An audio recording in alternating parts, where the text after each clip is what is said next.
Zero and the Search for Effective Zen. Episode 5.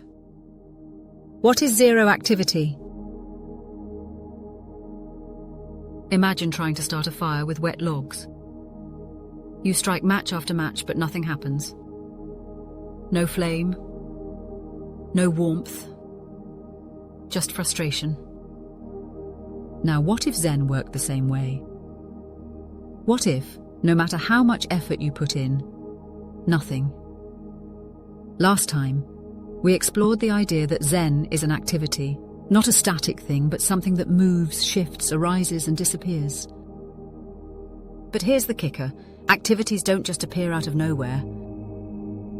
They come from something the Zen master Joshu Sasaki called zero.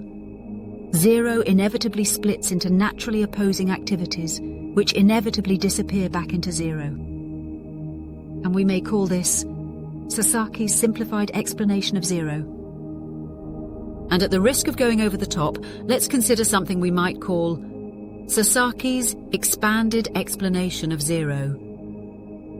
From zero activity, and in response to some stimulus, a manifested activity inevitably arises, consisting of two naturally opposing forces, expansion and contraction. Inevitably, these opposing forces cancel each other out, and the manifested activity disappears, resulting in the return to zero. Too much? Maybe, but the reality is that it's actually happening all around us. Take breathing, a moment of absolute stillness, and then inhale, exhale, followed by yet another moment of absolute stillness. Ripples on a pond, a period of absolute stillness, and then plop. Concentric rings rising, falling, followed by yet another moment of absolute stillness.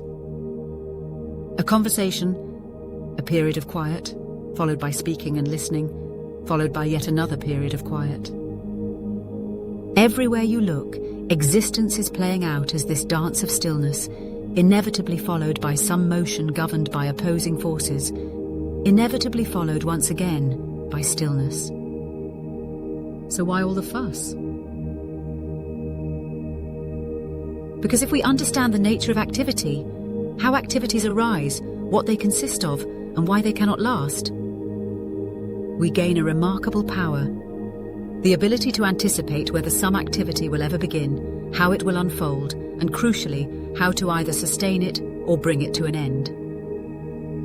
And here's where Zen fits in. If Zen is an activity, then there must be zero Zen, a set of conditions necessary for the Zen activity to arise.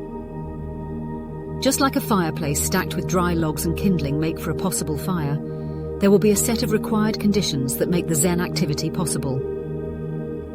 And it's worth repeating, just like wet logs won't ignite no matter how many matches you strike, some conditions will never result in the Zen activity.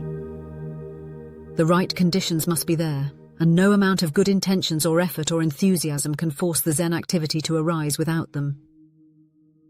Trigger alert. While we will cover the conditions required for Zen in a future episode, realize that simply calling something Zen is not one of them. Which raises the next big question. If zero represents the conditions required for any activity to manifest, can zero tell us anything about the nature of manifested activity? And so, for the next episode, what is manifested activity?